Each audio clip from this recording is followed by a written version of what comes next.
Good morning students, welcome back to Dhananjay IAS academy. Hope you all are doing well and studying hard. Start करते हैं आज के session को। आज का जो सेशन है बहुत ही मजेदार है। क्यों?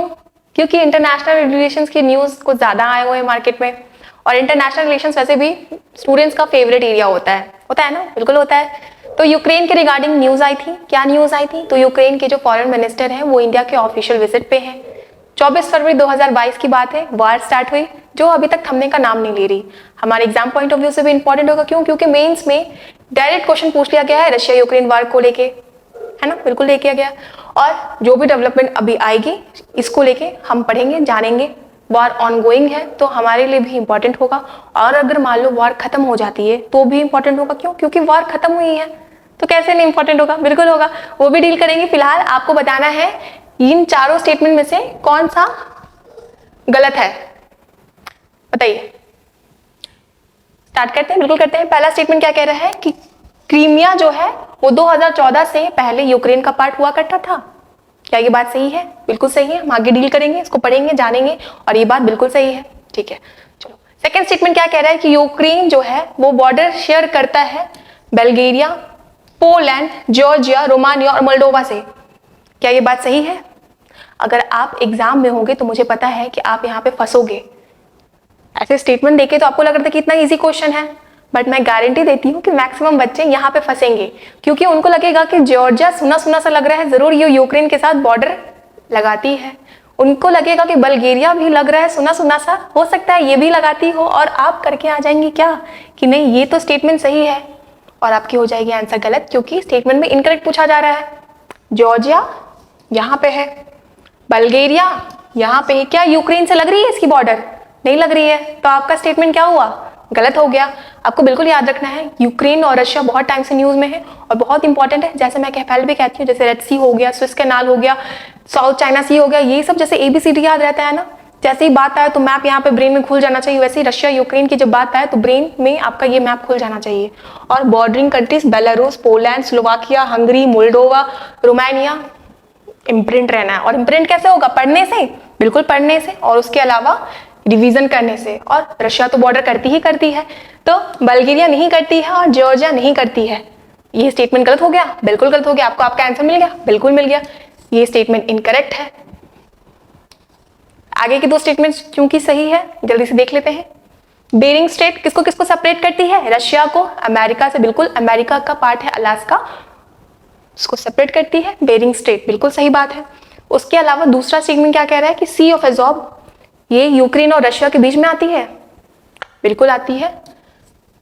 आप कंफ्यूज करते हो कि मुझे पता है, तो आप ऐसे याद रख सकते हो कि कितनी अजीब बात है, इतने लंबे टाइम से ये वार चल रही थी, तो सी ऑफ एजोव कितनी अजीब बात है। वार चल रही थी, किसके किसके बीच में चल रही थी?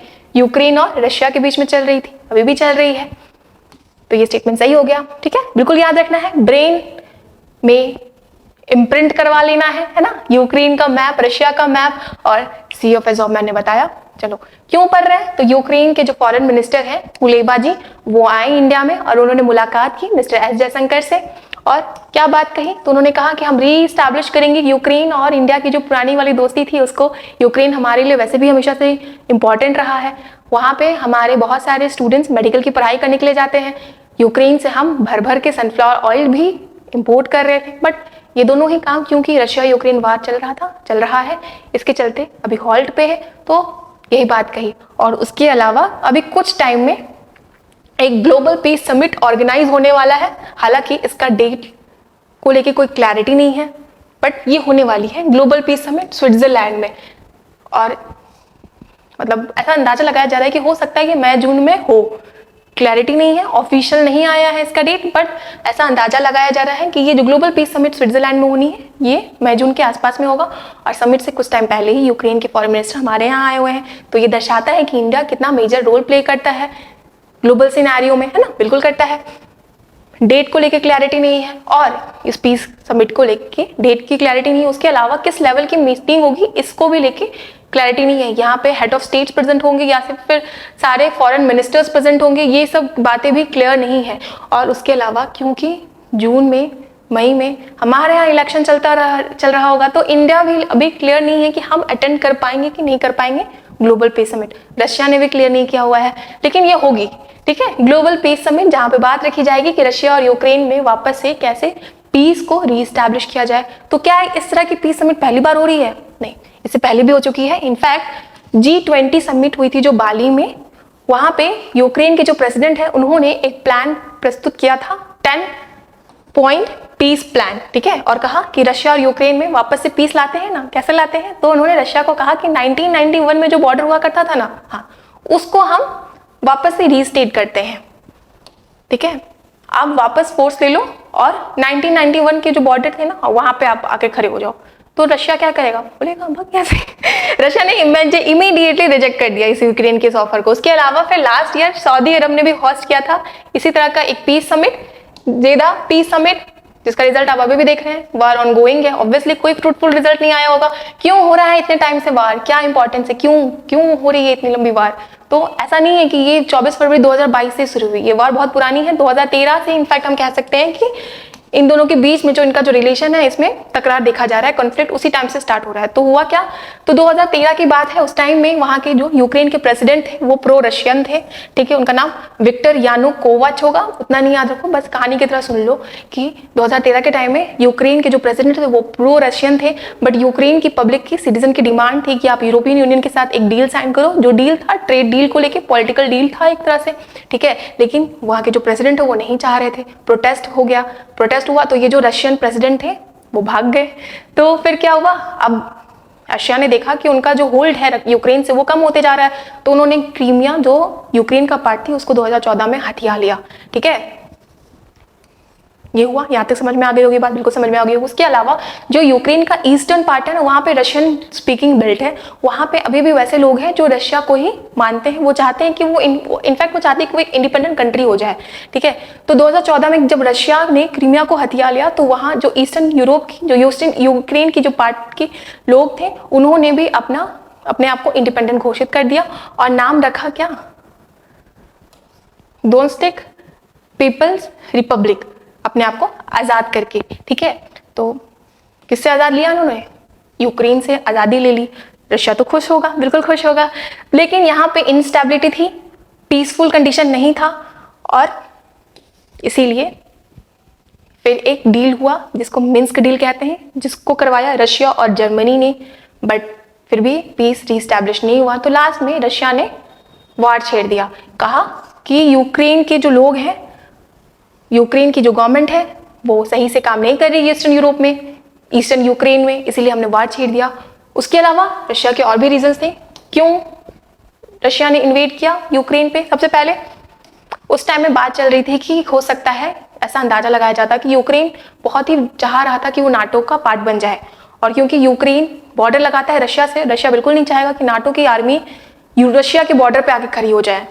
कहीं ना कहीं उनके सॉवरेनिटी का वायलेशन हो रहा है, उनकी सिक्योरिटी पे थ्रेट हो रहा है। कोई भी कंट्री नहीं चाहेगी कि उसका दुश्मन देश आपके बाउंड्री पे आके एकदम मस्त मिसाइल और बैलिस्टिक मिसाइल्स और ये सब लेके खड़ा हो जाए, बिल्कुल नहीं चाहेंगी। तो रशिया को गारंटी चाहिए थी कि यूक्रेन कभी भी नाटो नहीं ज्वाइन करे, ठीक है। फिर रशिया चाहता था कि नाटो की जो आर्मी है वो ईस्टर्न यूरोप से हट जाए। उसके अलावा रशिया नाटो की मिसाइल नहीं चाहता था अपने स्ट्राइकिंग डिस्टेंस पे, ठीक है। क्यों? क्योंकि थ्रेट था ये रशिया के सिक्योरिटी पे। ऑटोनॉमी चाहता था डोनेट्स्क रिपब्लिक में। उसके अलावा चाहता था कि जो ऑब्लिगेशंस बने गए थे 2015 के एग्रीमेंट में, जिसमें बात कही गई थी कि ऑटोनॉमी प्रोवाइड किया जाए, ये रशियन स्पीकिंग टेरिटरी डोनेट्स्क में, उसको वापस से रखा जाए। जो बात कही गई थी डील में उसको फॉलो किया जाए, जो नहीं फॉलो की जा रही थी, ठीक है। तो इन सारे रीजन के चलते रशिया ने वॉर शुरू कर दी। समझ में आ गई बात रशिया यूक्रेन की? मुझे पता है थोड़ा सा कॉम्प्लिकेट हुआ होगा, लंबी कहानी है क्योंकि 2013 से चलते आ रही है, बहुत शॉर्ट रखने की कोशिश की है। समझ में आ गई होगी बात, कहानी की तरह थी, है ना। चलो, काफी फैक्चुअल है। मैंने पहले भी कहा है कि डाटा हर मंथ आते रहता है, किसका? IIP का इंडेक्स ऑफ इंडस्ट्रियल प्रोडक्शन, बहुत बार पढ़ चुका है। मुझे लगता है कि हमने ये सेशन स्टार्ट किया था फरवरी के टाइम से, फरवरी में भी हम जब ये डाटा आई थी तब पढ़ा था, रिविजन भी किया, फिर निकल के आई है क्या? IIP का डाटा। क्या होता है IIP? क्या होता है कोर इंडस्ट्रियल सेक्टर? हर एक चीज जांच चुका है हमने, ठीक है। तो इसी से रिगार्डिंग आपके पास क्वेश्चन है, आपको बताना है इसका आंसर, ठीक है। हमने जब पढ़ा था आईआईपी को लेके तो हमने जाना था इंडेक्स ऑफ इंडस्ट्रियल प्रोडक्शन क्या होता है, तो ये बताता है कि किसी इकोनॉमी में कितनी प्रोडक्शन हो रही है। और इंडेक्स ऑफ इंडस्ट्रियल प्रोडक्शन मतलब एक इकोनॉमी में जो इंडस्ट्रीज है कितना ज्यादा मैन्युफैक्चर कर रही है, जितना अच्छा ज्यादा मतलब अगर मैन्युफैक्चरिंग ज्यादा हो रही है तो कहीं ना कहीं ये बता रहा है ना कि इकोनॉमी प्रोग्रेसिव है, डिमांड ज्यादा है और मैन्युफैक्चरिंग ज्यादा हो रही है तो जॉब का क्रिएशन भी ज्यादा होगा, इकोनॉमी के लिए अच्छा होगा, बहुत अच्छा होगा। तो आईआईपी ज्यादा होना मतलब इकोनॉमी का अच्छा होना दर्शाता है। इसी आईआईपी में 8 कोर इंडस्ट्रीज होते हैं जो 37 to 90% कंट्रीब्यूट करता है। ठीक है, ये आपका यूपीएससी का प्रीवियस ईयर क्वेश्चन है। आपको बताना है कि इस 8 कोर इंडस्ट्रीज में से कौन आती है। ठीक है, ये पूछा जा चुका है। 8 कोर इंडस्ट्री बहुत इंपॉर्टेंट होगा जानना। आप ऐसे याद रखते हो ना, CCC फ्रेंड्स, कुछ इसी तरह का निनोमिक है, मुझे नहीं ध्यान है अच्छे से, बट ध्यान रखना है कि इनमें से कौन सी इंडस्ट्रीज है जो कोर सेक्टर में नहीं आती है। बताइए, सीमेंट आती है, फर्टिलाइजर ये बता रखा है। जब मैंने यूरोपियन क्रेडिट वाला बताया था कि यूरोप वाले फर्टिलाइजर्स भर भर के हमारे यहाँ से बुलाते हैं, मंगवाते हैं, तो फर्टिलाइजर इंडस्ट्रीज को घाटा होने वाला है। क्यों? क्योंकि यूरोपियन ने CUBM इंप्लीमेंट कर रखा है। अभी क्या नहीं, 2026 से करेंगे, बट फर्टिलाइजर की इंडस्ट्री पे डायरेक्ट इंपैक्ट पड़ेगा। क्या नेचुरल गैस और रिफाइनरी प्रोडक्ट आती है 8 कोर इंडस्ट्रीज में? बिल्कुल आती है। टेक्सटाइल आती है? नहीं, टेक्सटाइल नहीं आती है। ठीक है, कपड़ा नहीं आता है 8 कोर इंडस्ट्री में। तो कौन कौन आता है? सीमेंट आता है, फर्टिलाइजर आता है, नेचुरल गैस और रिफाइनरी प्रोडक्ट। 1 2 3 4 आपका आंसर मिल गया। बिल्कुल याद रखना है क्या क्या है 8 कोर इंडस्ट्रीज में। कोल, ठीक है, steel, crude oil, cement, refinery products, electricity, natural gas, ये सारे मिलकर बनाते हैं 8 कोर इंडस्ट्रीज। इंपॉर्टेंट होगा, बिल्कुल याद रखना है। क्यों, किस कंटेक्स्ट में हम पढ़ रहे हैं? तो आई है रिपोर्ट, ठीक है, जिसमें बताया गया है कि बढ़ा है कोर सेक्टर का आउटपुट। ठीक है, मैंने पहले भी कहा है कि ये क्योंकि मंथली रिपोर्ट है, आपके एग्जाम में नहीं पूछा जाएगा डाटा, आपको लिंक करके पढ़ना है इससे जुड़ी हुई स्टैटिक बातें। क्या सबसे पहले आईआईपी क्या होता है? इंडेक्स ऑफ इंडस्ट्रियल प्रोडक्शन कौन जारी करता है? CSO करता है, हर मंथली करता है, और ये इंडिकेट करता है कि इंडस्ट्रियल एक्टिविटी कितनी हो रही है किसी इकोनॉमी में। ठीक है, क्यों पढ़ा? तो बढ़ गया है 6.7%। FCRA फिर लिंक करके पढ़ा है। FCRA के अंतर्गत एक आर्टिकल आई थी जिसमें बताया गया था कि सेंट्रल गवर्नमेंट ने थोड़ा सा टाइम दे दिया है ताकि जो भी एनजीओ रजिस्टर नहीं करवा सके, जिन्होंने अपना रिन्यूअल नहीं करवाया है वो करवा ले, एक्सटेंड हो गया उनका डेट। तो बताइए FCRA क्या होता है? इसका फुल फॉर्म बताइए, किस मिनिस्ट्री के अंडर में आता है? पता चली जाएगा, अभी क्वेश्चन में ही दिया हुआ है। मिनिस्ट्री ऑफ होम अफेयर्स के अंडर में आता है।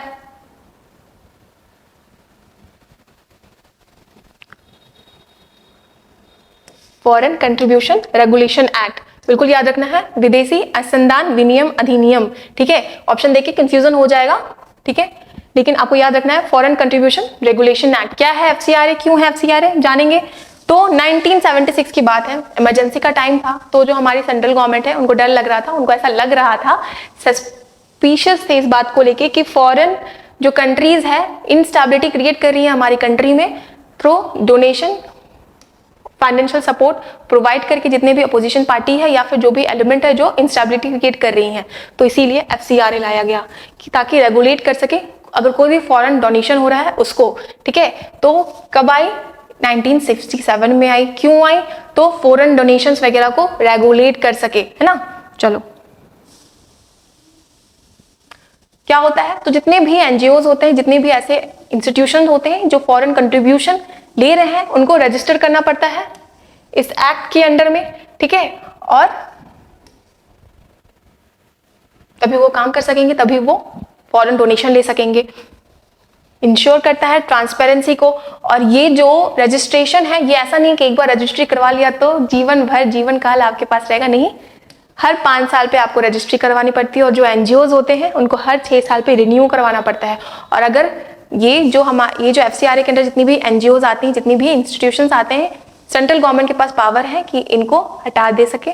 ठीक है, और अगर मान लो कि सेंट्रल गवर्नमेंट ने इनका लाइसेंस कैंसिल कर दिया, इनका रजिस्ट्रेशन कैंसिल कर दिया, तो वो 3 साल तक वापस से री रजिस्ट्रेशन के लिए इनएलिजिबल हो जाते हैं। इंपॉर्टेंट होगा एग्जाम पॉइंट ऑफ व्यू से, याद रखना है। चलो, तो क्यों आप देखते होंगे हमेशा आर्टिकल में आती होगी एफसीआरए को लेकर न्यूज, आप समझ में नहीं आता होगा, आगे बढ़ जाते होंगे, आप समझ में आ जाएगा एफसीआरए क्या होता है, बिल्कुल। चलो, काफी फैक्चुअल है। एक ऐसा स्कॉर्पियन पाया गया है जिसके 8 आंख और 8 पैर है, किस कंट्री में पाई गई है? आपका ये क्वेश्चन है, बताइए। ये पाया गया है थाईलैंड में, ठीक है। चलो, तो ये स्कॉर्पियन है, यहाँ पे क्लियर दिख रहा है तो अच्छी बात है, नहीं दिख रहा है तो गूगल कर लो, बहुत मजा आएगा, ठीक है। तो थाईलैंड की एक नेशनल पार्क है काइंग खरचन नेशनल पार्क, जहां पे एक स्पेशल क्या कहो यार एक अजीब ऑर्गेनिज्म देखा गया जिसके 8 आंख और 8 पैर है, ठीक है। चलो, इंडिया क्यों है? क्योंकि इंडिया के वेस्टर्न घाट में भी वंस अपॉन अ टाइम की बात है, हमने पढ़ा था कि एक ऐसी प्रजाति दिखी गई थी गोल्डन बैक फ्रॉग की, जिसके बैक पे मशरूम उग रहा था, याद है? हमने फोटो भी देखा था, बिल्कुल याद होगा, नहीं याद हो तो देख लेना, बहुत अच्छी फोटो तो नहीं है लेकिन हमारे यहाँ मिली है वेस्टर्न घाट में ऐसी मशरूम जिसके मतलब बैक पे एक मशरूम उगी हुई है।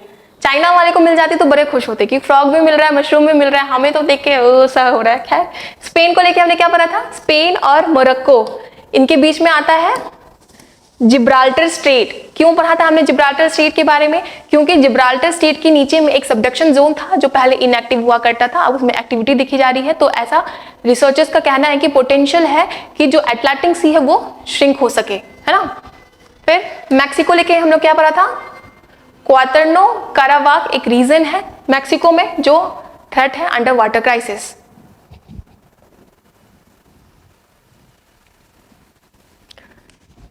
कैप्टिव एलिफेंट, ये एक रूल आई है, किस मिनिस्ट्री की है? किस मिनिस्ट्री ने नोटिफाई किया है कैप्टिव एलिफेंट रूल 2024 को? ऑब्वियसली मुझे पता है आपको, क्वेश्चन का ऑप्शन देख के समझ में आ जाएगा। मिनिस्ट्री ऑफ एनवायरमेंट, फॉरेस्ट और क्लाइमेट चेंज, इनकी मिनिस्ट्री ने नोटिफाई किया है कैप्टिव एलिफेंट रूल 2024। क्यों किया है नोटिफाई? ताकि इजी मूवमेंट हो सके ऐसे एलिफेंट का जो कैप्टिव रहते हैं। सी, एलिफेंट को कहा गया है कि हम इसको डोमेस्टिक तौर पे नहीं रख सकते हैं, तो उनको कैप्टिव रखा जाता है, मतलब for the various reason like जूज वगैरह में, या फिर जो भी इनके अपने रीजन होते हैं, लेकिन आप उनको डोमेस्टिकेट नहीं कर सकते हो। तो जो एलिफेंट्स होते हैं वो कैप्टिव होते हैं, तो उनकी डीलोकेशन, उनके ट्रांसफर को लेके नए रूल्स जारी किए हैं। किसने किए हैं? मिनिस्ट्री ऑफ एनवायरमेंट, फॉरेस्ट और क्लाइमेट चेंज ने किए हैं। इंपॉर्टेंट होगा, ठीक है। प्रोसेस बताया गया है कि अगर हमें एक स्टेट से दूसरे स्टेट या फिर इंटर स्टेट या फिर इंट्रा स्टेट में हमें रिलोकेट करना है, ट्रांसफर करना है एलिफेंट को, तो कैसे करेंगे? एप्लीकेशन भेजेंगे सबसे पहले डिप्टी कंजर्वेटर ऑफ फॉरेस्ट को, फिर वो जो है चीफ वाइल्ड लाइफ वार्डन को भेजेंगे, और इस तरह से एप्लीकेशन पास होगा, अप्रूव होगा, उसके बाद ही आप एलिफेंट को एक जगह से दूसरी जगह ले जा सकते हैं। Minister of earth science, blue economy की एक रिपोर्ट आई थी जिसपे इन्होंने वर्कशॉप ऑर्गेनाइज किया था, और वहां पे वर्ल्ड बैंक जो है इनके लार्जेस्ट पार्टनर थे। किसके? मिनिस्ट्री ऑफ अर्थ साइंस के। Ministry of chemical and fertiliser बहुत बार पढ़ा है। Revamped pharmaceutical technology upgradation assistance scheme, ठीक है। क्या बात करता है? ये बात करता है कि हम जो भी मैन्युफैक्चरिंग यूनिट है हमारी कंट्री में जो मेडिसिन प्रोड्यूस करती हैं, उनको टेक्नोलॉजिकल असिस्टेंस प्रोवाइड करेंगे ताकि वो जो मेडिसिन बनाए वो ग्लोबल स्टैंडर्ड की हो। Nodal ministry, ministry of chemical and fertiliser. और ministry of new and renewable energy, R K. Singh, इन्होंने वीरेंद्र कुमार के साथ मिलकर बेरेठा सोलर पावर प्लांट इनॉग्रेट किया, जो है कहाँ? मध्य प्रदेश में। देखो, ये जो बढ़ाना होता है वो मैं पढ़ा देती हूँ, ऑप्शंस का जो जल्दी जल्दी आपको लगता हो कि हो रहा है, क्योंकि हम रिवाइज कर रहे हैं, हर ऑप्शन को वापस से नहीं एक्सप्लेन कर सकते। जैसे मैंने बताया, बेरेठा सोलर पावर प्लांट कहाँ? मध्य प्रदेश में इनॉग्रेट किया आर.के. सिंह और वीरेंद्र कुमार ने। जब हमने ये पढ़ा था तो बहुत अच्छे से जाना था, और मुझे लगता है 1 वीक 2 वीक हो गया होगा। अभी रिविजन कर रहे हैं, इसीलिए आगे जल्दी बढ़ रहे हैं, ताकि बस स्ट्राइक करें, आगे बढ़े। जब क्वेश्चन आएगा तो अच्छे से एक्सप्लेन करेंगे। अब हर क्वेश्चन को फिर से वापस तो समझा नहीं सकते हैं ना। पहला वर्ल्ड का ओम शेप टेम्पल अभी हाल ही में इनॉग्रेट किया है। ये टेम्पल कहाँ पे है? ओम आकार के मंदिर का अभी हाल ही में उद्घाटन किया गया है। ये मंदिर कहाँ स्थित है? ये है राजस्थान में, ठीक है। बहुत सुंदर मंदिर बनी है, ओम शेप की है ये मंदिर।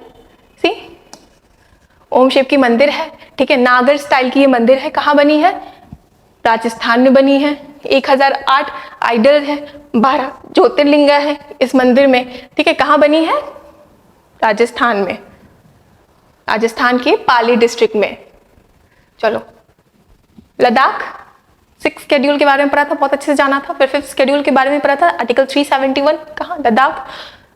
Arunachal Pradesh, oil processing unit हमारे मोदी जी ने स्टार्ट किया। उसी टाइम में उन्होंने दिबांग हाइडल पावर प्रोजेक्ट भी स्टार्ट किया, कहाँ, अरुणाचल प्रदेश में। और उस टाइम में जब ये प्रोजेक्ट का इनॉग्रेशन कर रहे थे तो उन्होंने एक हेडगियर पहन रखा था जो नाइसी ट्राइब का था। यूपीएससी वाले ऐसे घुमा के पूछ लेते हैं कि नाइसी ट्राइब जो हाल में न्यूज में देखी गई थी वो किस स्टेट को बिलोंग करती है, कैसे पूछते हैं, ऐसे पूछते हैं, ठीक है। न्यू दिल्ली, बताइए आप, बहुत सारी न्यूज हमने न्यू दिल्ली को लेकर पढ़ रखे हैं। मैं नहीं बताऊंगी, एक बार आप बताओ। Directorate of revenue intelligence launch किया है एक operation to bust major gold smuggling syndicate. इस ऑपरेशन का नाम क्या है आपको बताना है। किसका है ये? राजस्व खुफिया निदेशालय का है, डायरेक्टरेट ऑफ रेवेन्यू इंटेलिजेंस का है ये ऑपरेशन है। क्या क्या क्या ऑपरेशन है?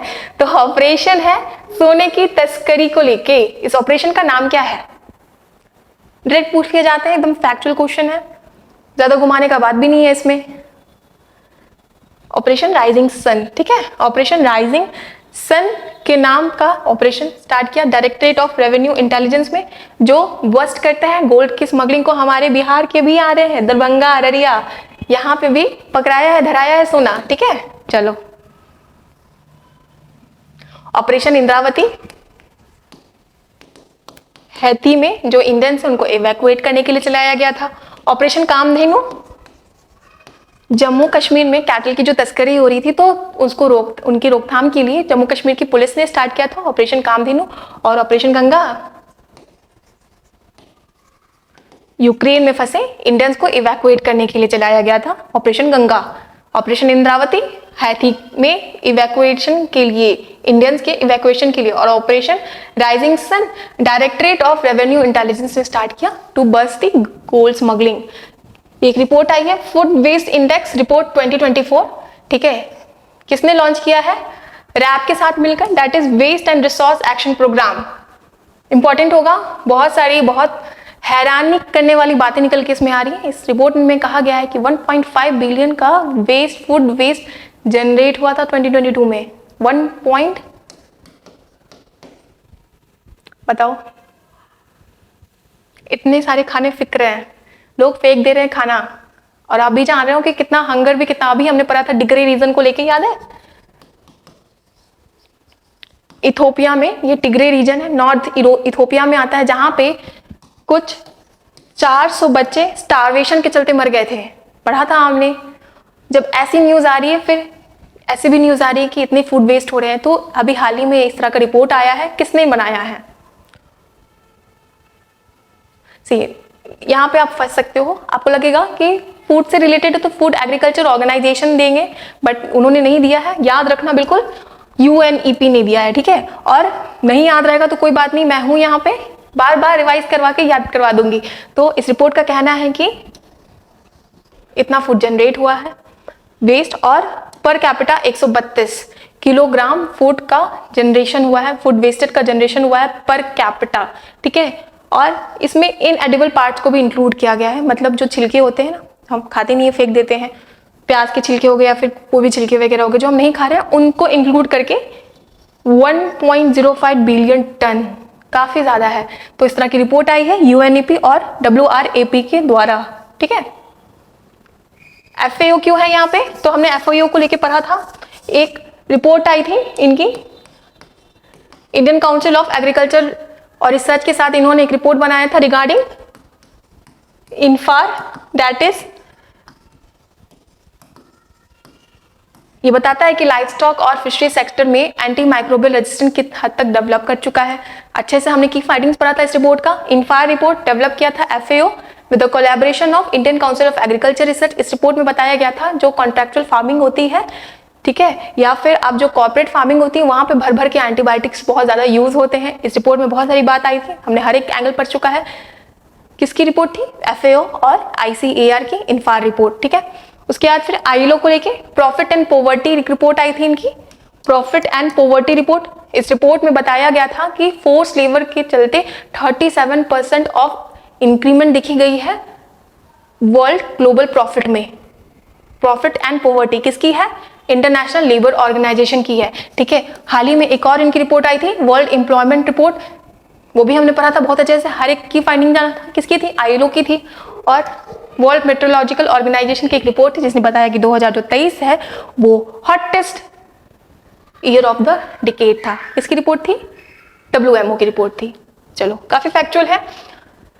किनको इंडक्ट किया गया है world billiards museum hall of fame, जो चाइना में है, चाइना के शंगारो में है, ठीक है। चीन के शंगारो में विश्व बिलियर्ड संग्रहालय में हाल ही में उनके हॉल ऑफ फेम में किसे शामिल किया, मतलब जो खेल रहे होंगे बिलियर्ड्स, कौन होंगे, बहुत इजी था बिल्कुल। सी मैंने यहाँ पे ऑप्शन दिया है, अगर ऐसे बहुत सारे प्लेयर्स होते जो बिलियर्ड्स खेल रहे होते तो आप बहुत आराम से कर लेते, बट वहां पे मुझे भी पता, आपको भी पता है कि मेरा इंटेंशन नहीं था। पंकज आडवाणी, इनको इंडक्ट किया गया है हॉल ऑफ फेम में, चाइना के, बहुत बढ़िया खेलते हैं। चलो नीरज मित्तल ITU में इंडिया के डेलीगेशन को उन्होंने लेड किया था। रिकेन यामामोतो आर्किटेक्चर प्रिट्जकर अवार्ड मिला था। और मिशेल टालाग्रांड एबेल प्राइज 2024 की मिशेल टालाग्रांड को मिली है, कल ही पढ़ा था हमने। चलो मस्क बुद्धि जी अभी न्यूज में है, क्या है ये, हाल ही में खबरों में नजर आने वाला मुस्क बुद्धि जी, ये देखा गया है, ये क्या है, ये एक चावल की प्रजाति है मस्क बुद्धि जी। क्यों है न्यूज में, तो कश्मीर की यूनिवर्सिटी ने बताया है कि ये जो मुस्क बुद्धिजीवी है काफी एरोमेटिक राइस होता है और एल्टीट्यूड और टेम्परेचर बहुत ही इंपॉर्टेंट रोल प्ले करता है इनके एरोमा के लिए, ठीक है। ये हाईलैंड ऑफ हिमालयस में कल्टीवेट किया जाता है, उगाया जाता है, ठीक है। मिर्च बायाडागी मिर्च पढ़ा था हमने, कर्नाटक में उगाया जाता है और क्योंकि APMC मंडी में इनको बहुत ही कम दामों पे बेचा जा रहा है इसीलिए वायलेंट प्रोटेस्ट हो रहा है। किसका, बायाडागी मिर्च का GI टैग भी इनको मिल रखा है।